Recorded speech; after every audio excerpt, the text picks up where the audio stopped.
The house stood alone, perched atop a windswept hill. It was a Victorian mansion, once grand, now crumbling. Its windows, like vacant eyes, stared out at the world. They seemed to follow you, always watching. The house had a presence, a feeling. It was as if the structure itself was alive, malevolent. The house breathed, it sighed, it watched. It knew things, dark secrets whispered on the wind. The house was a vault of forgotten horrors, its secrets buried deep within its walls. It yearned to share its darkness. No one dared to approach, not anymore. The house was a graveyard of broken minds and shattered dreams. It was a place of terror. Emily first noticed it on her second night in the house. She had just moved in, excited about the new chapter in her life. But little did she know, the house had its own stories to tell. A flicker of movement in the reflection of the old tarnished mirror caught her eye. It was subtle, almost imperceptible, but enough to make her pause. A shadow, quick and fleeting, darted across the room. She blinked, trying to convince herself it was just her imagination. She turned, heart pounding, but there was nothing there.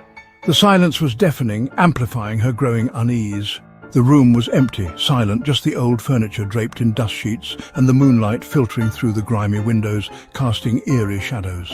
She tried to shake off the feeling, attributing it to the unfamiliar surroundings. But the next day, she saw it again. This time in the hallway, a place she had walked through countless times without incident. A tall, gaunt silhouette, gone as quickly as it appeared. It was as if the shadows themselves were alive, playing tricks on her mind. She couldn't shake the feeling that she was being watched, followed. Every creak of the floorboards, every rustle of the leaves outside seemed to whisper her name. It wasn't just the shadows.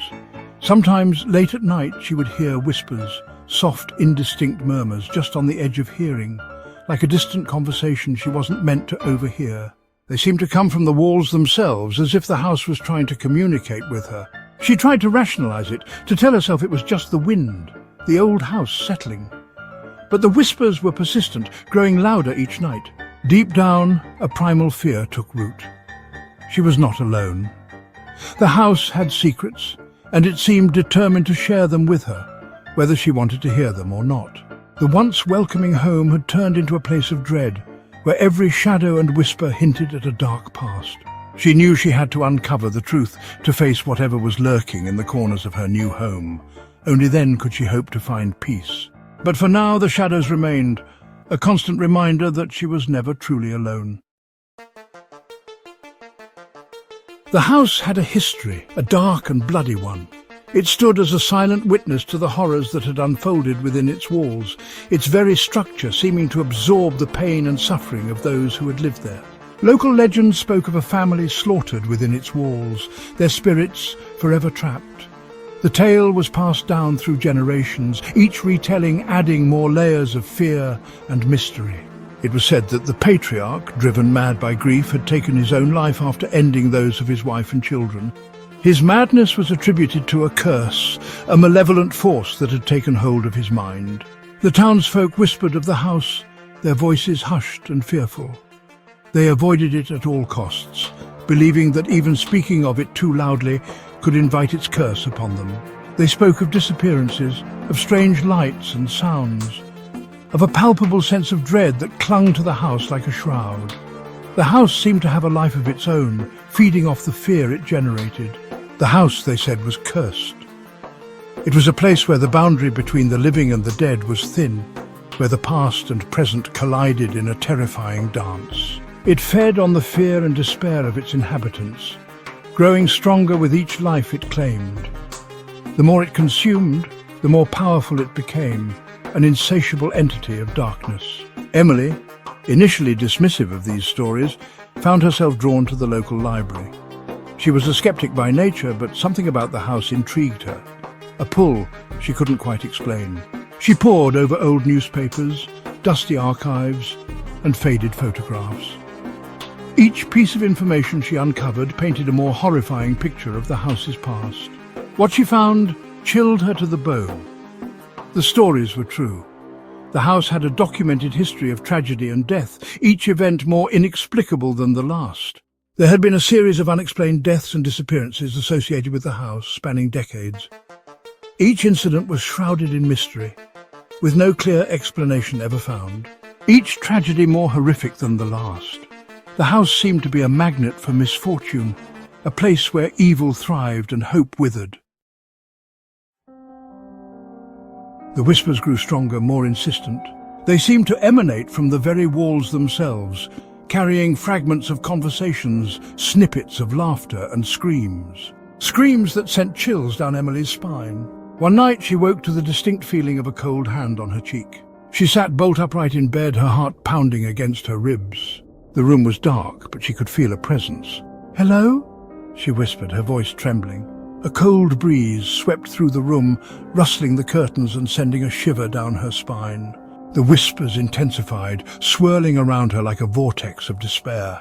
She could almost make out words now, pleas for help, cries of anguish.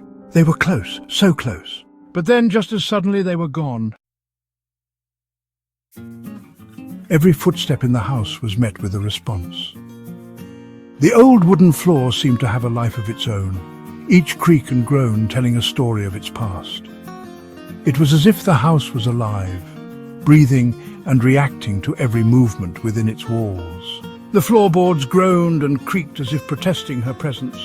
Emily couldn't shake the feeling that the house was aware of her, that it was trying to communicate something through its eerie symphony of sounds. It was as if the house itself was watching her, tracking her every move. The broken windows seemed like eyes, peering into her soul, judging her every step. Doors slammed shut on their own, their heavy wooden frames rattling in their jambs. The sound echoed through the empty halls, a reminder of the house's dominance over its inhabitants. Objects moved, seemingly of their own accord. The wind would howl through the cracks, lifting papers and small items, making them dance in a ghostly ballet. A vase toppled from a shelf, shattering on the floor, its shards scattering like broken promises. Each piece seemed to whisper secrets of the past, tales of sorrow and regret. Emily felt a constant sense of unease, a feeling of being observed. No matter where she went, the sensation of eyes following her was inescapable. She began to doubt her own sanity. The line between reality and imagination blurred, leaving her questioning every sound, every shadow. Was she imagining it all? The whispers, the movements, the oppressive atmosphere? Were they all figments of her mind? Was the isolation, the silence playing tricks on her mind? The quietness of the surroundings seemed to amplify every creak, every groan, making them impossible to ignore. She tried to leave, to escape the oppressive atmosphere of the house, but every time she reached the front door, a wave of nausea washed over her. It was as if the house had a hold on her, refusing to let her go. Her breath would catch in her throat, and she would be drawn back, inexorably, to the heart of the darkness. The house seemed to pull her in, its secrets wrapping around her like a shroud, binding her to its haunted past.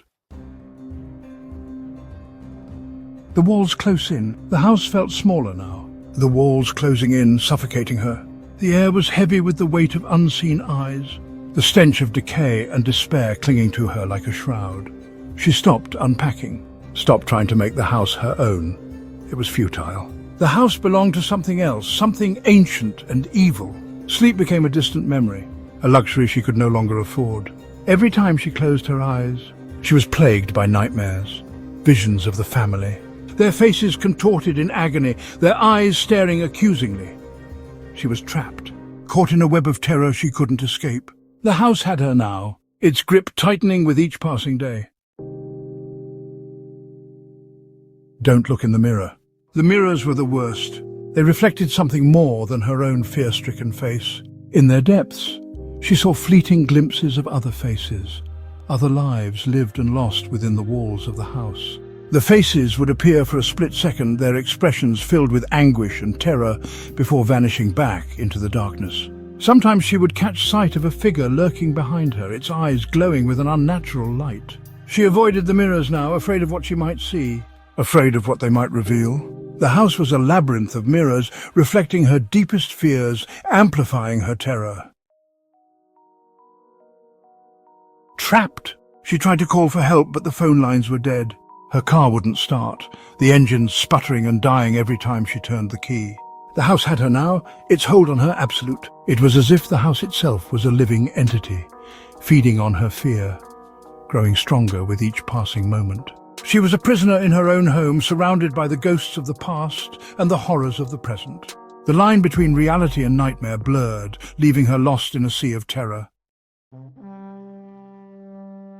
Section 9. The house always wins. The house stood on the hill, a monument to despair. Within its walls, Emily's screams went unanswered, swallowed by the darkness. The house had claimed another victim, adding her name to the long list of souls lost within its grasp. The wind howled through the empty windows, carrying the faintest of whispers. Whispers that spoke of victory, of a hunger sated, of a darkness that would never die. The house on the hill watched, its vacant eyes staring out at the world, waiting for its next victim. Waiting to claim another soul for its own, the house always wins.